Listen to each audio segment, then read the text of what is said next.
సినిమాయ నమః. నేను mister B. నా మాట సూటిగా ఉంటుంది, మ్యాటర్ క్లియర్ గా ఉంటుంది. మీరు చూస్తున్నారు మిస్టర్ బి ఛానల్. ఈ వీడియోలో మనం మాట్లాడుకుందాం రేఖా చిత్రం మలయాళం తెలుగు డబ్బింగ్ ఫిలిం, ఆ సినిమా రివ్యూ. ఈ మధ్యన చూసుకుంటే మలయాళంలో రూపొందిన తెలుగు డబ్బింగ్ సినిమాలకి మంచి క్రేజ్ ఉంది.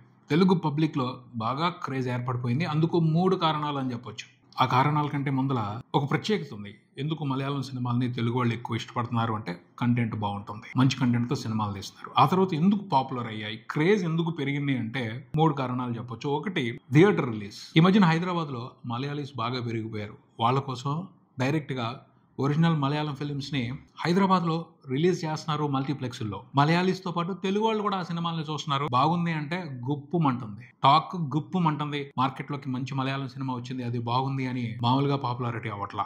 థియేటర్స్ లో ఉన్నప్పుడే పాపులారిటీ వచ్చేస్తుంది. హైదరాబాద్ లో ఉండి చూడగలిగే వాళ్ళు చూసేస్తున్నారు, చూడలేకపోయిన వాళ్ళు ఓటీటీ రిలీజ్ కోసం వెయిట్ చేస్తున్నారు. అలా రిలీజ్ టైంలోనే ప్రతి మంచి మలయాళం సినిమాకి పాపులారిటీ వచ్చేస్తుంది. ఓటీటీలో రిలీజ్ అయిన తర్వాత ఆ అడ్వాంటేజ్ ని ఓటీటీలు కూడా తీసుకున్నాయి. తెలుగు వాళ్ళు చక్కగా ఎంజాయ్ చేస్తున్నారు. థియేటర్ రిలీజ్, ఓటీటీ రిలీజే కాదు, టొరెంట్ లో కూడా పైరేటెడ్ వెర్షన్ లో కూడా మలయాళం తెలుగు డబ్బింగ్ సినిమాల్ని బాగా ఎంజాయ్ చేస్తున్నారు. ఊళ్ళల్లో ఉన్న వాళ్ళు కూడా ఎంజాయ్ చేస్తున్నారు, ఫ్యామిలీ ఆడియన్స్ కూడా బాగా ఎంజాయ్ చేస్తున్నారు. చాలా చోట్ల వింటున్నాను నేను, మాస్ ఏరియాస్, చిన్న చిన్న విలేజెస్ వాళ్ళు మాట్లాడుతున్నారు, అక్కడ చూస్తున్నాను ఇక్కడ చూస్తున్నాను అని. అది పరిస్థితి. అంత పాపులర్ అయిపోయాయి మలయాళం డబ్బింగ్ సినిమాలు. కారణం ఏమిటి? ఒక్కటే, కంటెంట్ బాగుంటే ఏ సినిమానైనా చూస్తారు, ఎక్కడైనా ఉండి చూస్తారు. అదే జరుగుతుంది. అందుకనే మలయాళం డబ్బింగ్ సినిమాలకి అంత మంచి క్రేజ్ ఏర్పడింది. అలాంటి మంచి మలయాళం సినిమాల్లో ఒకటే రేఖా చిత్రం. జనవరిలో రిలీజ్ అయింది. అప్పటి నుంచి కూడా ఈ సినిమా ఓటీటీ రిలీజ్ కోసం చాలా మంది వెయిటింగ్, నేను కూడా వెయిటింగ్. ఎందుకంటే చాలా మంచి పాజిటివ్ రివ్యూస్ పడ్డాయి. సినిమాలో ఉన్న కంటెంట్ గురించి ఆసక్తికరమైన డిస్కషన్ నడిచింది. సో నేను కూడా వెయిటింగ్. మార్చి 7th నుంచి సోనీ లీవ్ లో స్ట్రీమ్ అవటం మొదలు పెట్టింది. చూశాను, మాట్లాడదాం ఆ సినిమాలో ఉన్న విశేషాల గురించి మన సమీక్షలో. రేఖా చిత్రం. రేఖ అంటే గీత, గీతలతో వేసిన చిత్రం అని అనుకోవద్దు, కాదు. రేఖ అనే అమ్మాయికి సంబంధించిన చిత్రం. ఆ అమ్మాయి కథ, ఆ అమ్మాయికి సంబంధించి ఒక రహస్యం ఉంది, దాన్ని తెలుసుకోవడమే ఈ సినిమా. బేసిక్గా ఈ cinema suspense investigative crime thriller. మంచి సస్పెన్స్ ఉంది, అందులో అనుమానమే లేదు. ఇన్వెస్టిగేషన్ కూడా ఇంట్రెస్టింగ్ గా నడుస్తుంది. ఈ సినిమాలో ఒక క్రైమ్ జరిగింది. అలాంటి క్రైమ్ ఇంతకు ముందు కొన్ని సినిమాల్లో చూసాం, అయినప్పటికీ ఇంట్రెస్టింగ్ గా ఉంటుంది ఆ క్రైమ్ కూడాను. బేసిక్ గా ఇన్వెస్టిగేటివ్ క్రైమ్ థ్రిల్లర్ అనగానే ఎప్పుడు కూడా కొన్ని క్వశ్చన్స్ పడతాయి, ఆ వేలోనే ఇన్వెస్టిగేషన్ నడుస్తుంది. ఏంటి అంటే ఎందుకు, ఏమిటి, ఎలా, ఇలా క్వశ్చన్లు పడతాయి, దాన్ని చేజ్ చేసుకుంటూ వెళ్తారు. కానీ ఈ సినిమాకి సంబంధించి మాత్రం ఆ క్వశ్చన్స్ డిఫరెంట్ గా పడతాయి. ఫస్ట్ ఒకటే క్వశ్చన్ ఏంటో తెలుసా? ఎవరు? నెక్స్ట్ క్వశ్చన్ ఏమిటి? ఆ తర్వాత పడుతుంది ఎందుకు అని. ఈ ఫ్లోలో ఇన్వెస్టిగేషన్ నడుస్తుంది ఈ సినిమాకి సంబంధించి. ఎందుకు అంటే అది గమ్మత్తు. ఎవరు అని ఫస్ట్ తెలుసుకోవాలి. ఆ ఎవరు అని తెలుసుకోవటమే ఈ సినిమా మొత్తం నడుస్తుంది. అదే ఇంట్రెస్టింగ్ పాయింట్ ఈ సినిమాలో. బ్రీఫ్ గా కథ గురించి తెలుసుకుందాం. ముందు హీరో వివేక్, సిఐ. ప్రొఫెషన్ అతనిది పోలీస్ సిఐ, కానీ అతను ఇంకో రకంగా ఫేమస్ అయ్యాడు. అతను ఒక ఆటగాడు అంటే ప్రపంచ యాత్రికుడు మాదిరి ప్రత్యేకమైన ఆటగాడు కాదు. ఆ ఆట కాదు, ఆ ఆటలో నిష్ణాతుడు కాదు, ఆ ఆటలో పాపులర్ కాదు అతను. ఇతనికి ఇంకో కళ ఉంది, మంచి జైదిరిగిన ఆటగాడు అనమాట. పేకాటలో ఆటగాడు. ఆన్లైన్ లో రమ్మి ఆడి 15 లక్షలు గెలిచాడు. యాక్చువల్ గా అయితే అప్రిషియేట్ చేయాలి, కానీ పోలీస్ ఆఫీసర్ అయి ఉండి ఆన్లైన్ లో రమ్మి ఆడతావా అని సస్పెండ్ చేశారు. అంతేగా, టాలెంట్ అని అర్థం చేసుకోదు ఈ లోకం. సస్పెన్షన్ కూడా ఎంజాయ్ చేస్తూ ఉంటాడు వివేక్. ఆ తర్వాత సస్పెన్షన్ అయిపోతుంది, ఎక్కడో చోట పోస్టింగ్ ఇవ్వాలి కదా అని గొడవలు లేని ప్లేస్ లో, సెన్సిటివ్ కాని ప్లేస్ లో ఏదో ఒక మూల పడి ఉంటాళ్ళే అని వేశారు. కానీ మనోడిని ఎత్తుకుంటా ఒక ఇన్సిడెంట్ వచ్చింది. మనోడు అక్కడ పట్టానికి కూడా ఓ కారణం ఉంది, ఓ నిజం అతని కోసం వెయిట్ చేస్తుంది. అతనే ఆ నిజాన్ని ఛేదించాలి, అందుకోసం అక్కడికి వెళ్ళాడు. ఇన్సిడెంట్, మనోడు ఆ ఊరు వెళ్ళి రిపోర్ట్ చేశాడో లేదో మొదలైంది ఆ కేసు. అతనితో పాటే ఆ ఇన్సిడెంట్ కూడా ట్రావెల్ అవుతా వచ్చింది. అతని జ్యూరిస్డిక్షన్ లో ఒక క్రైమ్ జరిగింది. ఒక పర్సన్ తుపాకీతో కాల్చుకుని చచ్చిపోయాడు. సూసైడ్ అనుకోవచ్చు, కానీ అలా కాల్చుకునే ముందల సెన్సేషనల్ నిజాలు బయటపెట్టి చనిపోయాడు. ఫేస్బుక్ లైవ్ లో చెప్పి చనిపోయాడు.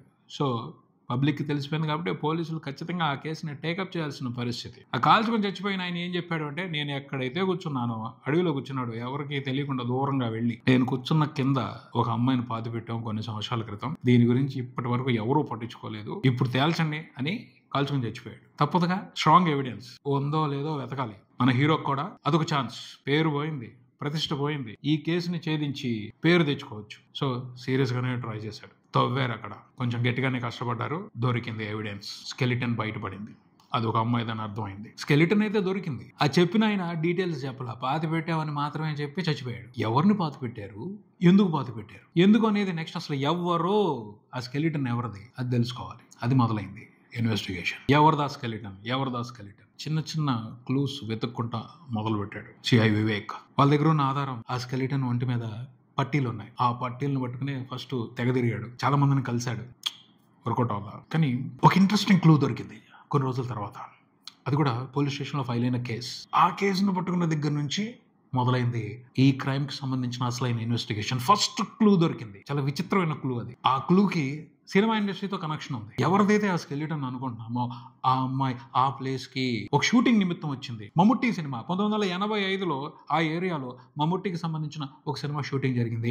ఆ షూటింగ్ లో ఆ అమ్మాయి జూనియర్ ఆర్టిస్ట్. ఒక్కరోజు మాత్రమే వచ్చింది. ఆ తర్వాత ఏమైందో తెలియదు, ఎక్కడికి వెళ్ళిందో తెలియదు, అంతకుమించి డీటెయిల్స్ ఏమీ తెలియదు. నిదానంగా మొదలు పెట్టాడు వివేక్. ఒక్కొక్క క్లూ వెతుక్కుంటూ వెళ్ళాడు. అంటే మనోడు వెతుక్కుంటూ వెళ్ళాడు అనే దానికంటే ఆ నిజాన్ని బయటికి రప్పించడం కోసం చనిపోయిన అమ్మాయి అతనికి సపోర్ట్ చేసిందేమో అనిపిస్తుంది. అలా దొరుకుతాయి క్లూస్. ఇన్ని సంవత్సరాలు, దాదాపు 40 సంవత్సరాలు మరుగున పడిపోయింది ఆ రహస్యం, ఆ నిజం.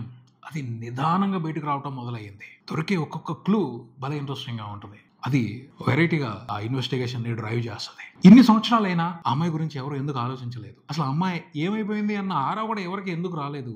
ఇది ఆసక్తికరమైన విషయం ఆ ఇన్వెస్టిగేషన్ లో. ఎందుకంటే భలే లాజికల్ రీజన్స్ ఉంటాయి. ఫైనల్ గా అయితే ఒక్కొక్క క్లూ పట్టుకుని క్రైమ్ ఎలా జరిగింది, ఎవరు చేశారు అనేది కూడా ఫైండ్ అవుట్ అయిపోద్ది. చివరికి తేలంది ఒకటే, ఆ అమ్మాయి ఎవరు, పేరు మాత్రం తెలిసింది రేఖ అని. ఆ సినిమా షూటింగ్ లో పాల్గొందని తెలిసింది. దానికి రిలేటెడ్ గా చాలా విషయాల గురించి డీటెయిల్స్ తెలిసాయి. కానీ ఆ ఇన్సిడెంట్ కి సంబంధించి ఇన్వాల్వ్ అయిన ఎవరికి కూడా ఆ అమ్మాయి ఎవరో తెలియదు. తెలియకుండా ఎలా చంపారు క్రిమినల్స్ అయినా, అదే గమ్మత్తు ఈ సినిమాలో. ఇలా చాలా క్వశ్చన్స్ పడతాయి. అసలు ఆ షూటింగ్ లో ఉన్న వాళ్ళకి కానీ, ఆ తర్వాత అమ్మాయితో ట్రావెల్ అయిన వాళ్ళకి కానీ అమ్మాయి ఎవరో తెలియదు. ఎందుకు తెలియదు?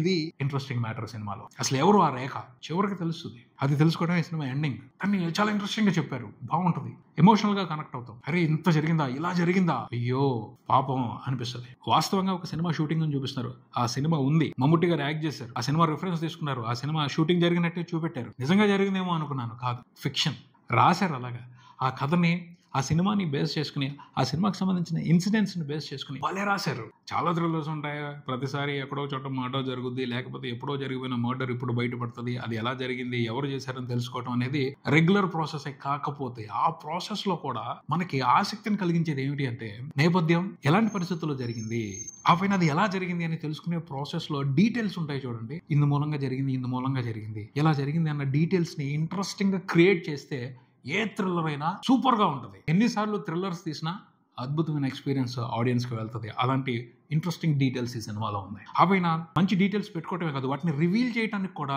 ఓ ఆసక్తికరమైన డ్రైవ్ ఉండాలి. స్క్రీన్ ప్లేతో ఓ మంచి గేమ్ ఆడాలి. అది ఉంది ఈ సినిమాలో చాలా వరకు. ఇనీషియల్ పోర్షన్స్ అయితే సూపర్ గా ఉంటాయి. స్టిక్ అయ్యామా వదిలిపెట్టాం, ఏం జరుగుతుంది అన్న ఆతృతతో ఈ సినిమాని ఫాలో అవుతాం. ఉన్న డీటెయిల్స్ అన్ని కన్విన్సింగ్ గా ఉంటాయి. అది స్పెషల్ ఈ సినిమాలో. ఎక్స్ట్రాడినరీ ఎక్సలెంట్ థ్రిల్లర్ అని చెప్పను, ఎందుకంటే ఎక్సలెంట్ థ్రిల్లర్ అని ఎప్పుడు చెప్తామంటే మనం ఊహించిన విషయాలు జరిగితే ఎక్సలెంట్ అంటాం. మనం ఊహించే విషయాలు ఉంటాయి, అయినప్పటికీ బాగుంటది, బోర్ కొట్టదు, చూస్తున్నంతసేపు ఆ థ్రిల్ ని ఎంజాయ్ చేస్తాం. అలాంటి విశేషం ఉంది. ఖచ్చితంగా ఒక స్పెషల్ ఎక్స్పీరియన్స్ ఉంటుంది ఈ థ్రిల్లర్ ని చూసేప్పుడు.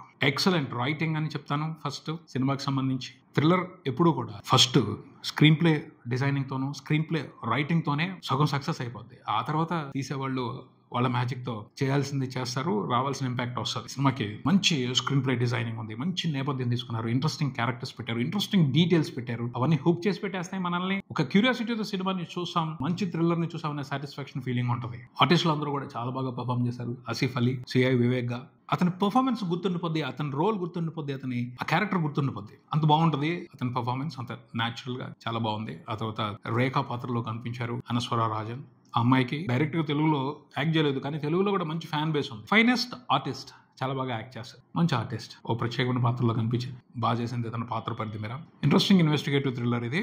అండ్ టెక్నికల్ గా అన్ని డిపార్ట్మెంట్ లో ఎక్సలెంట్ గా ఉన్నాయి. బడ్జెట్ రిస్ట్రిక్షన్స్ ఉన్నప్పటికీ సినిమాకు పనిచేసిన టెక్నీషియన్స్ అందరూ మాత్రం కసిగా పనిచేశారు. వాళ్ళ టాలెంట్ని అవకాశం మేర ప్రదర్శించడానికి గొప్ప ఛాన్స్ తీసుకున్నారని చెప్పాలి. సినిమాటోగ్రఫీ కానీ, ఎడిటింగ్, ప్రొడక్షన్ డిజైనింగ్ అన్ని బాగున్నాయి.